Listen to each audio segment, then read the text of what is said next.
जी।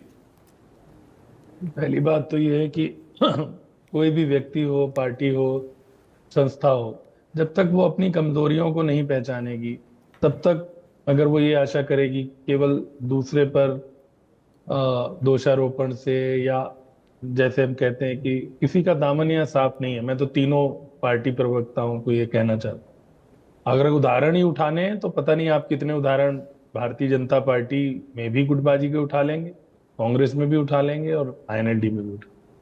अभी अशोक खेमका की बात कर रहे थे अमनदीप केसरी, इनसे पूछिए कि चौटाला साहब की सरकार में हम अशोक खेमका के कितने ट्रांसफर हुए थे। तो इसलिए किसी का दामन साफ नहीं, लेकिन राजनीति है, हर प्रवक्ता ने अपनी बात कहनी और उन्हें हक है। ठीक है, शायद जनता को भी वो होता होगा। अब बात आई पार्टी की, देखिए इसमें कोई दो राय नहीं है कि हमें भारतीय जनता पार्टी को ये श्रेय, तो अभी उन्होंने कहा 2 चुनाव जीते हैं इन्होंने, शुक्र है उन्होंने ये नहीं कहा कि 3 चुनाव जीते। कम से कम ये तो मान गए कि पहला चुनाव मोदी जी जब जीते 2014 में, तो शायद वो उस समय कांग्रेस से नाराजगी ज्यादा थी, यूपीए सरकार से, क्योंकि 10 साल वो सत्ता में रहे थे। तो ये जो बीजेपी का जो इलेक्शन मशीनरी है, जो ये बात कह रहे थे, मजाक में बहुत सारे लोग ये कहते हैं कि भारतीय जनता पार्टी के जो खिलाड़ी हैं वो रात को भी पैड पहन के सोते हैं, उतना भी उन्हें इजाजत नहीं है, या इतने वो चार्ज हैं, उसको वो बिदू जी अपने हिसाब से पॉजिटिवली कह लेंगे, मैं थोड़ा दूसरी तरह से कह रहा हूँ, क्योंकि वो प्रवक्ता हैं, हम प्रवक्ता नहीं है।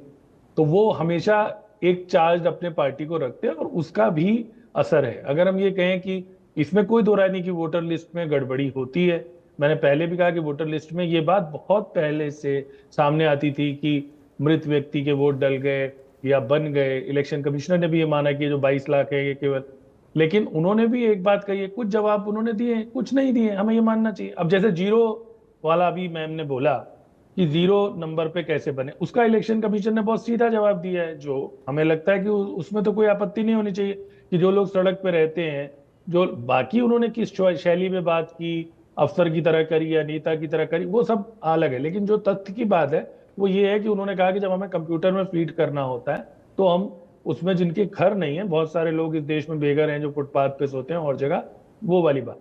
अब वोटर लिस्ट में गड़बड़ी, मेरे को फ्रेंकली स्पीकिंग, जब ये कहते थे कि ईवीएम में गड़बड़ी है, वो तो फिर भी गले उतर सकती है एक बार कि भाई चलो ईवीएम में कोई कोडिंग ऐसी हो गई है कि हर दूसरा वोट बीजेपी को जा रहा है या 100 वोट एक्स्ट्रा पहले से फीड है।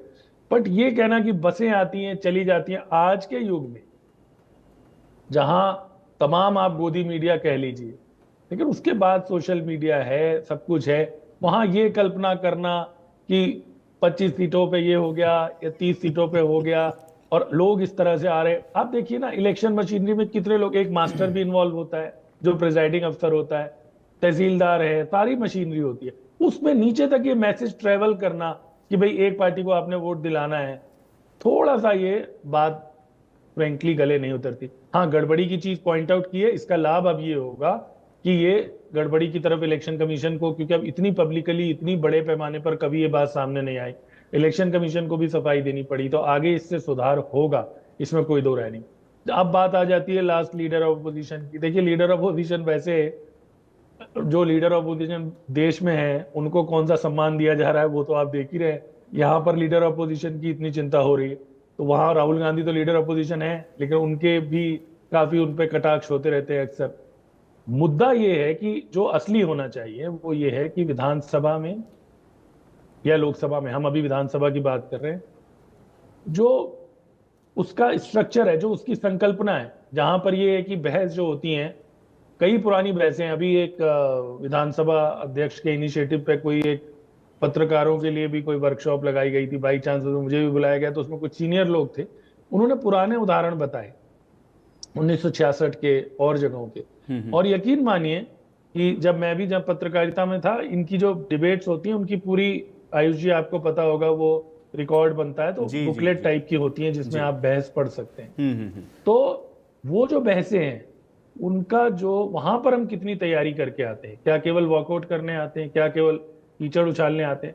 मुझे ये मानने में कोई आपत्ति नहीं है, चौटाला साहब चाहे जेल गए हों, चाहे उन्होंने और जो भी काम किया हो, लेकिन जब वो लोग विधानसभा में बोलते थे तो उनकी एक शैली थी, वो किसी कथा के माध्यम से बात शुरू करते थे और एंड तक हमें सुनते हुए ये पता नहीं लगता था कि अब ये एंड में किसको टारगेट कर रहे हैं।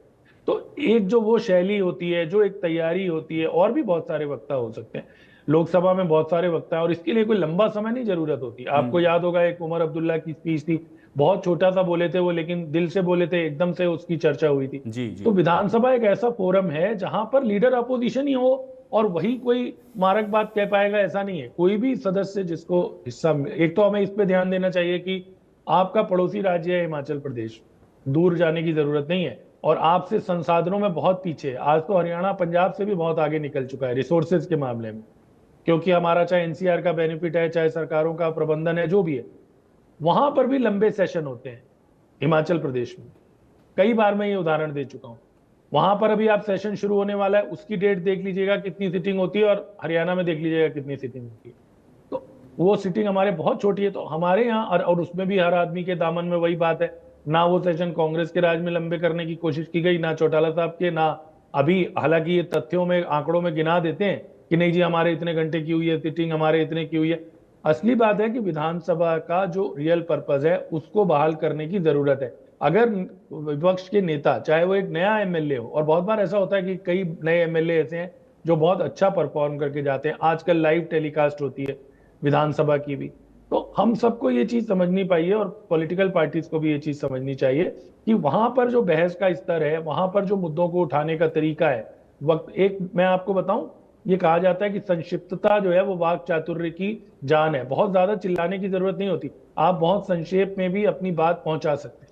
उन चीजों पे हमें ध्यान देना चाहिए और नो डाउट लीडर ऑपोजिशन होना चाहिए। कांग्रेस में गुटबाजी है, इस बात से इनकार नहीं किया जा सकता। ये फैसला इसी वजह से नहीं हो रहा है, इस बात से इनकार नहीं किया जा सकता। उन्होंने अब जिला अध्यक्षों की नियुक्ति करके, देर आए दुरुस्त आए, चाहे 12 साल बाद आए, 10 साल बाद आए, नियुक्तियां की हैं। आगे हमें उम्मीद करनी चाहिए कि जो विदु जी भविष्यवाणी कर रहे हैं वो सच ना हो, कि 5 साल तक लीडर ऑपोजिशन ना हो, वो जो कह रहे हैं, तो वो इस सेशन में नहीं तो अगले सेशन में भी साल ही हुआ है।